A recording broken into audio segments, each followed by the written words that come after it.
கர்த்தர் நல்லவர், அவர் கிருபை என்றும் உள்ளது. ஆற்காடு மற்றும் பல தேவ மனிதர்கள் எல்லாரும் இணைந்து நீங்கள் வந்திருப்பது ஒரு பெரிய பாக்கியம். அல்லேலூயா. சகோதரர்கள் ஒருமித்து வாசம் பண்ணுவது, சத்தமா சொல்லுங்களேன், யாருங்க சகோதரர்? நாம் அனைவரும் சகோதரர்கள் தான். ஆனால் வேதம் யாரை சகோதரர் என்று சொல்லுகிறது? தேவ சித்தத்தை செய்கிறவனே என் சகோதரன். அப்படி என்றால் சகோதரன் நிறைய பேர் இருக்காங்க. வஞ்சகம் பேசுகிற சகோதரர்கள் உண்டு, பொறாமை உள்ள சகோதரர்கள் உண்டு, எரிச்சல் உள்ள சகோதரர்கள் உண்டு. காயின் எரிச்சல் உள்ளவனா இருந்தான். அப்படிப்பட்ட சகோதரர்கள் அல்ல. தேவ சித்தத்தை யார் செய்கிறானோ அவன் தான் சகோதரன். 2 பேர் ஜெபம் பண்ணா போதும், அசைவை உண்டாயிடும்.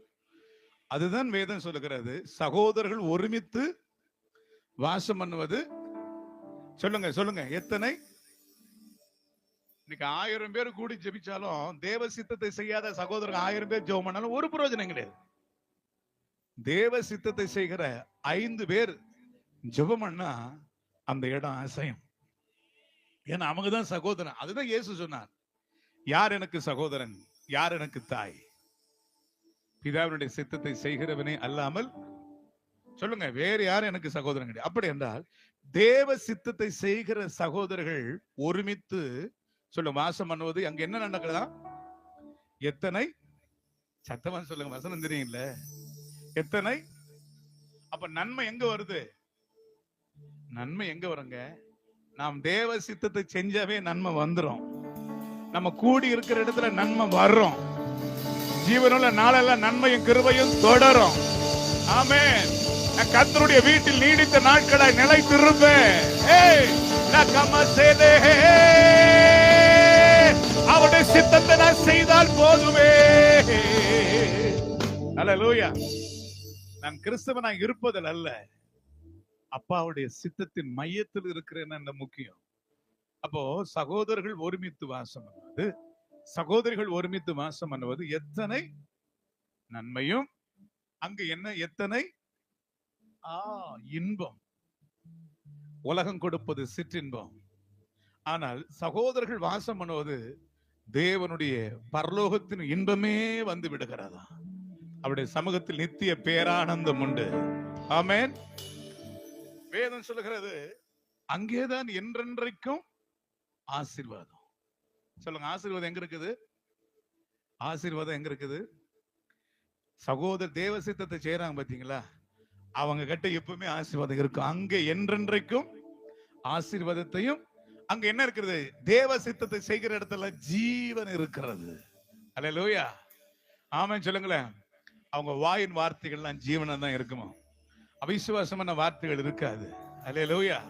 அவன் எதை பேசினாலும் ஜீவனுக்குரிய வார்த்தை தான் பேசுவான். ஆமென் சொல்லுங்களேன்.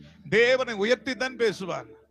அப்படி என்றால் இன்னைக்கு நான் விசுவாசிக்கிறேன், கர்த்தருடைய தாசர்கள், விசுவாச மக்கள், நீங்க வந்திருக்கிறது, ஒரு மனமாய் வந்திருப்பது இன்னைக்கு இந்த தேசத்துக்கே ஒரு பெரிய ஆசீர்வாதத்தின் துவக்கமாய் மாறப்போகிறது. அல்லேலூயா. நேற்று தினத்தில் இந்த ஆற்காடு ஊழியத்துக்காக ஜெபம் பண்ணி கொண்டிருந்த போது இந்த தேசத்தினுடைய அந்தகாரங்கள்லாம் ஒன்று கூடி என்னோடு கூட பயங்கர யுத்தம் பண்ணினது. அதுல சொல்ல விரும்பவில்லை, பயங்கரமான மந்திரவாதங்கள், சூனியங்கள் ஒன்றாக கூடி இந்த இடத்துல நீ வரவே கூடாது. ஒரு பெரிய பெரிய கயர்களினாலே வேர்களை பார்த்திருப்பீங்களா, அந்த வேர்களை போல சத்துருக்கள் எழும்பி வந்த என்னை பயங்கரமாய் பாதித்தன. நேற்று இரவு 11 மணிக்கு தொடங்கின யுத்தம் அதிகாலையில் 4 மணிக்கு தான் இந்த யுத்தம் முடிந்தது. அவ்வளோ ஒரு பெரிய போராட்டம், ரொம்ப மனசு பயங்கரமா இருந்தது. அப்படி என்றால் ஒரு பெரிய போராட்டம் இருக்கிறதுன்னு சொன்னால் பெரிய எழுப்புதல் இருக்கிறதுன்னு அர்த்தம். அல்லேலூயா. ஆமென். அல்லேலூயா. ஆண்டவர் உங்கள் நிச்சயம் சொல்றேன், இந்த கூட்டத்துக்கு பிறகு ஒரு ஆவிக்குரிய புரட்சிகள் எழும்பும், ஆவிக்குரிய மாற்றங்கள் எழும்பும், பொருளாதாரத்துல மாற்றங்கள். ஆமென் சொல்லுங்களேன். ஆமென். ஸ்பிரிச்சுவல், மெட்டீரியல், ஆவிக்குரிய ஆசீர்வாதங்களும் உலக பிரகாரமான ஆசீர்வாதங்களையும் கர்த்தர் கொடுப்பார். ஆமென். இதற்கென்று முயற்சி எடுத்த கர்த்தருடைய தாசர்களுக்காக என் அன்பு போதகர்கள் ஒவ்வொரு பேரும் எனக்கு சொல்ல எனக்கு பேர் தெரியவில்லை. வந்திருக்க இதை தலைமை தாங்கி நடத்துகிற பரிசுத்தவான்களுக்காக எல்லாருக்காக நான் கர்த்தரை துதிக்கிறேன். ஆமென். வந்திருக்கிற விசுவாச மக்கள் நீங்க எவ்வளவு பாருங்க தாகத்தோடு வந்திருக்கீங்களே, ஆண்டவர் உங்களை நிறைவோடு கூட அனுப்ப போகிறார், சமாதானத்தோடு அனுப்ப போகிறார். ஆமென். கர்த்தர் நல்லவர்.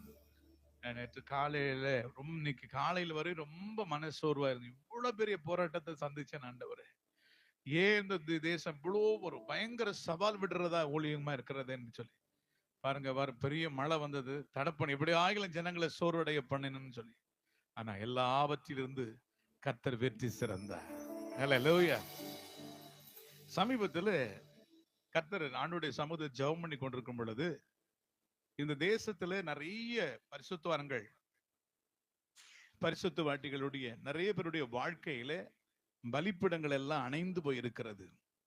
ஆரம்பத்தில் கொண்ட விசுவாசம், ஆரம்பத்தில் இருந்த ஜெப வாழ்க்கை, ஆரம்பத்தில் இருந்த ஊழியங்கள் நாளடைவில் எல்லாம் சோர்ந்து போய் அணைந்து போன நிலையில் இருக்கிறது. எலியாவின் நாட்களிலே தகர்க்கப்பட்டிருந்தது கர்த்தருடைய பலிபீடம். அதனால மக்களுக்குள்ள விசுவாசம் இல்லை. 2 நினைவுகளோடு குந்தி குந்தி நடந்தார்கள். ஆனால் எலியாவின் நாட்களிலே, அந்த நாட்களில் பார்க்கும் பாகாலுடைய பலிபீடங்கள் ஆங்காங்கு கட்டப்பட்டு வேசித்தனத்தினாலும் விபச்சாரத்தினாலும் அசுத்தத்தினாலும் தேசத்தை நிரப்பி கொண்டே இருந்தார். அல்லேலூயா. அதனால என்ன நடக்கிறது? தேசத்துல சமாதானம் இல்லை, சந்தோஷம் இல்லை, வேசித்தனம், குடி, வெறி அதிகமாயினது.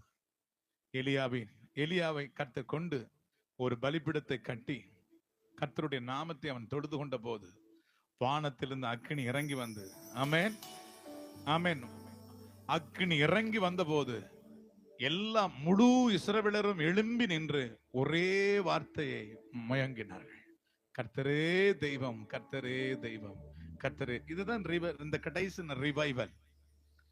வேதம் என்ன சொல்லுகிறது? சமுத்திரம் ஜலத்தினால் நிறைந்திருக்கிறது போல பூமி கர்த்தரை அறிகிற அறிவினால் நிரப்பப்பட வேண்டும். அதுதான் நம்முடைய ஜெபமே.